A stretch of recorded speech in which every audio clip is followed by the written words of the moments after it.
lovelies, my name is Stephanie or Stephanie Lynette. Welcome back to my channel. There's been some confusion on my channel about whether Lynette is my last name. Lynette is not my last name. Lynette is my middle name. My last name will remain private just in case any of you decide to come snooping for me. No. So yeah, Lynette is my middle name. I don't know. Anyway, so in today's video, I wanted to talk about my post-op complications, so coming out of my surgery. And I desperately need to sneeze, but I don't think it's gonna happen, so we're just gonna power through. But if I suddenly sneeze halfway through, it's because I really needed to.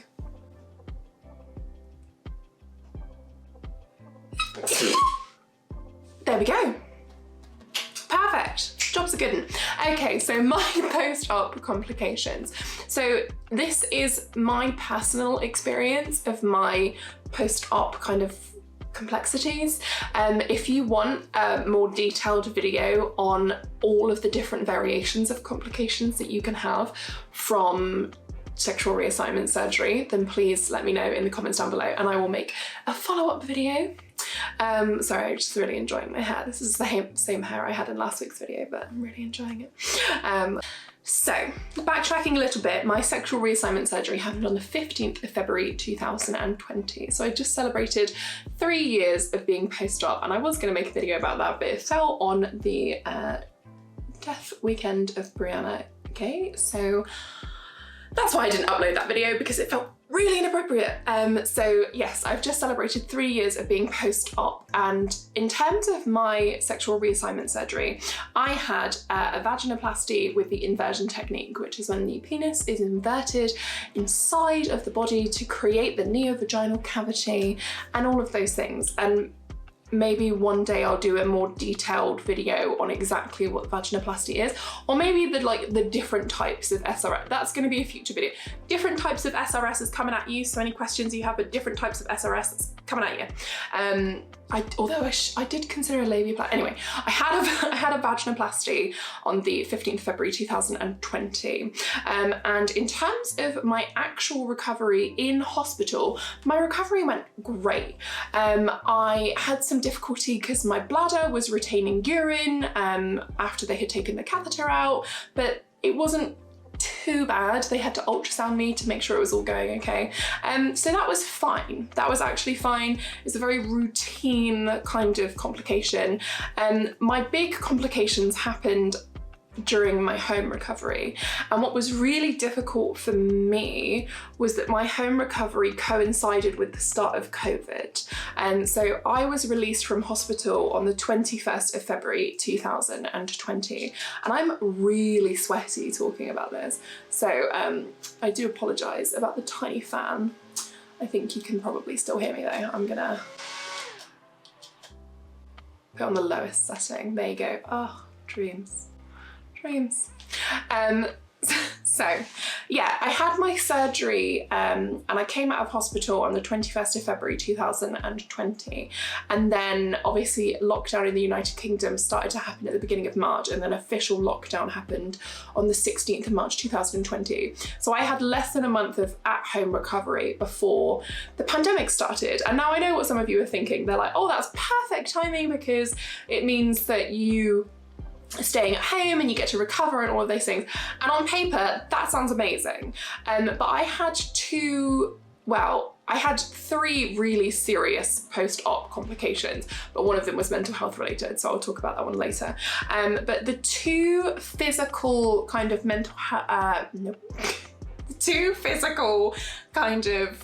complications that I had hypergranulation and I had wound adhesion. So hypergranulation is when you have had any form of surgery and where the skin is fusing on the new kind of suture line, you have produced an excess of skin. This can be internal, this can be external, and it's just where those two kind of pieces of yourself are fusing together and they've produced an excess of skin.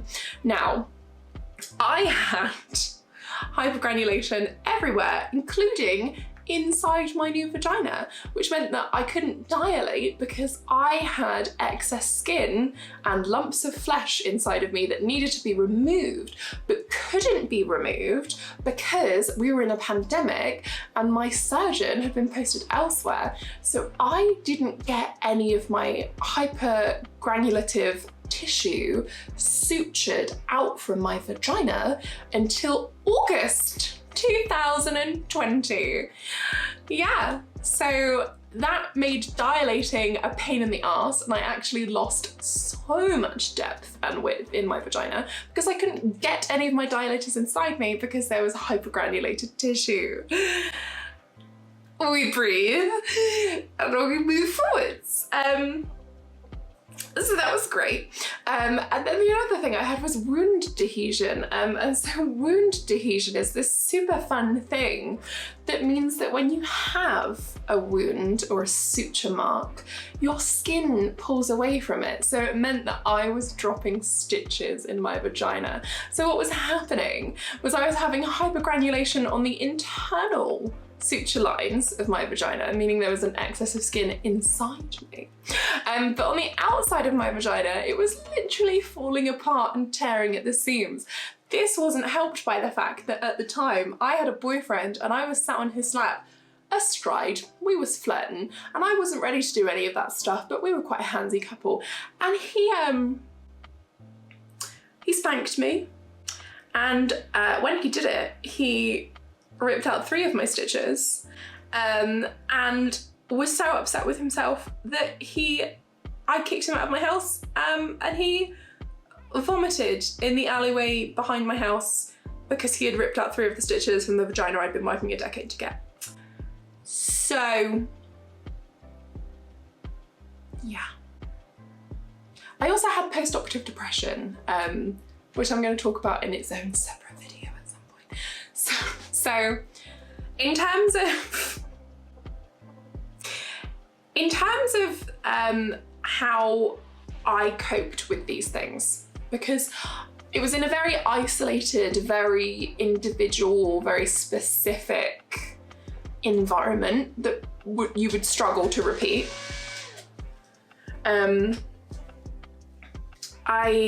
So in terms of the wound adhesion, my wound did eventually begin to close itself, but it meant that I was left with some larger scarring than I had expected, and then some larger kind of nodules on the external kind of walls of my vagina. So the way I coped with that was sugaring, and sugaring is exactly what it sounds like. It's taking granulated sugar and rubbing it against scar tissue, flesh, wounds, all of those things, and it really helps with getting rid of excess skin and excess kind of tissue, and so that's what I did for the external.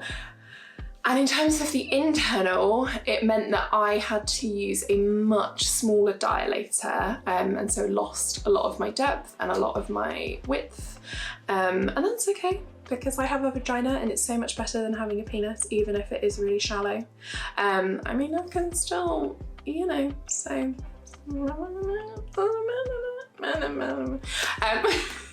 So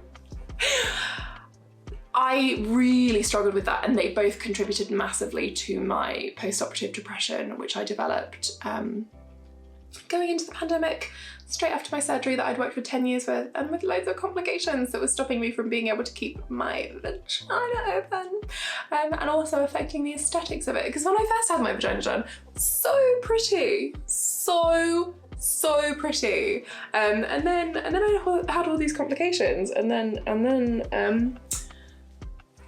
had all these complications, and then yeah, I mean, it's still fine. It's not like as pretty as it was. I mean, vaginas naturally aren't, but when I first saw it, it was so pretty and so neat and tidy, and then all of my complications left my scarring all bleh. So it's fine. I mean, it's been 3 years, it looks fine. It looks okay, but yeah.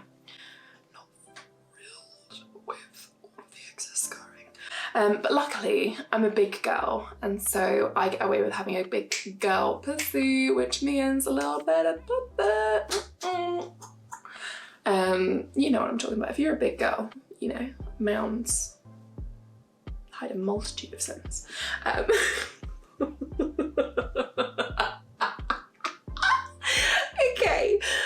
Okay. So my hypergranulated tissue internal to me was sorted out by having them sutured off at a follow-up appointment with my surgeon. Now, if you're going in for sexual reassignment surgery, then this is something that will most likely be done as an immediate follow-up, but because of my timing, it meant that this wasn't followed up until the August. So here's the skinny, here's the overall thing.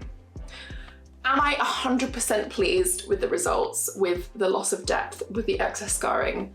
No, I'm not. I'm not 100% pleased with it. It could have been better. It was really, really, really unfortunate timing, and that's okay. But is it 1,000 times better than when I used to have a dick? Yes, Mary. Yes, it is. Yes, it is. Okay, and we've gotten to the point now, you know, we've been doing some experimenting, we've been stretching. There's a part 2 of post-operative sex coming, don't worry about it. There's been experimenting happening. And it's still so much better, and I still would recommend it to anybody, but those were my complications. If you want a video of the complications that can come as a result of sexual reassignment surgery and how to treat them, how to potentially avoid them, how to see the early signs of them, if you're concerned about them and things like that, then drop it down in the comments just down below. If you enjoyed this video, then and I will see you, I don't know, I'm doing a lot of finger guns, I don't know.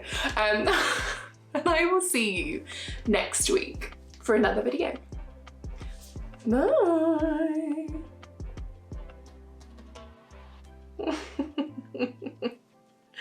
Still deep enough for that.